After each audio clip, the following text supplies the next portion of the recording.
ପ୍ରତିଯୋଗିତା କରିବା। ତାପରେ କଇଁଛ କହିଲା ହଉ ଠେକୁଆ ଭାଇ। ତାପରେ ତାଙ୍କେ ଦୁଇଜଣ ଗୋଟେ ଦିନ ପ୍ରତିଯୋଗିତା ଭାଗ କରିଲେ। ତାପରେ ଠେକୁଆ ଜମ୍ପ କରିକିନା ସେପଟେ ଯାଉଥିଲା। କଇଁଛ ଧୀରେ ଧୀରେ ଆସୁଥିଲା।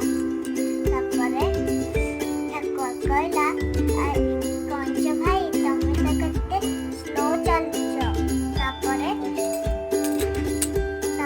ଠେକୁଆ ଦେଖିଲା କଇଁଛ ଏଠି ନାହିଁ। ତାପରେ ସେ ଗୋଟେ ଗଛ ପାଖରେ ସେ ବସିଲା। ତାକୁ ନିଦ ପଳେଇ ଆସିଲା। ତାପରେ ସେ ଶୋଇ ପଡ଼ିଲା। ତାପରେ କଇଁଛ ସେ ଗଛ ପାଖରେ ପହଞ୍ଚିଗଲା।